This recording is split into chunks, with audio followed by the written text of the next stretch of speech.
This is a sizable investment. It's over $8 billion. Some Walton members are part of that. That's correct. Walk me through what your company is about and what the attraction was for these big name investors. Yeah, so the U.S. food system is really good at producing a lot of food. Farmers grow in an incredible volume and variety, and the system is pretty good about pushing that food out to every corner of the planet so that we always have everything all the time. The problem is we're not very good at using all of that food. And so that's what FoodMaven is focusing on. The estimate is 40% of everything U.S. agriculture produces is thrown away. Wow. We're capturing that lost food and revaluing it by selling to food service restaurants, institutional kitchens. What's your margin on something like that?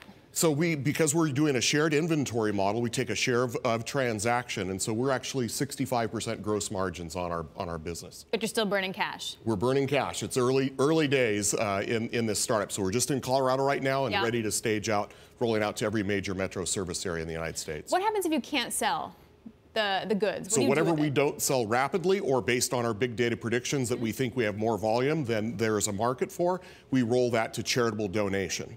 So we actually dramatically increase the amount of food. And it's crazy to think that anybody in the United States doesn't have enough to eat when we're literally throwing away hundreds of billions of dollars. So because we've created a system and an economic incentive, we actually increase the amount of food that goes to donation. And then we're on a zero landfill policy. A third of what's going into landfills now is food waste.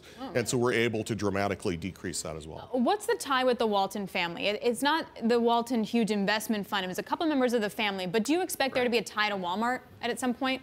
Not directly to Walmart. Really, we work more with the suppliers. So it is very helpful to have this connection, this relationship with the family. And I think they reached out to us, actually, when they found out what we were doing and felt like both the improving the food system as well as the positive social impact that we make was really what motivated them. And also Robb, who's the former co-CEO of Whole Foods, also joined the board last year. What was the appeal for him, and how many more heavy hitters are you going to try and draw on this year? Yeah, Walter I reached out, was in long conversations with Walter. He was really attracted by what we were doing. I mean, his statement was, this is kind of brilliant, and yet I haven't seen anybody else that's actually addressing this problem. And so he invested as well as joined our board of directors. How easy was it to appeal to him? How easy was it to raise all that money? Oh, non-trivial. Walter told me when he stepped out of Whole Foods, he had 42 things that pursued him, and so we were really humbled that he chose to join us first. How about the latest fundraising that you did? How easy was it to raise? Well, again, I mean, the family actually reached out to us, which was, again, a very, very grateful, feel very blessed to have this level of support. And I think there's just a growing recognition that we've got to do better. It just doesn't make sense to be throwing away the magnitude of food that we're losing every year in the system. When you take a look at the broader business landscape, are there other inefficiencies in different industries that you feel have the same kind of issue?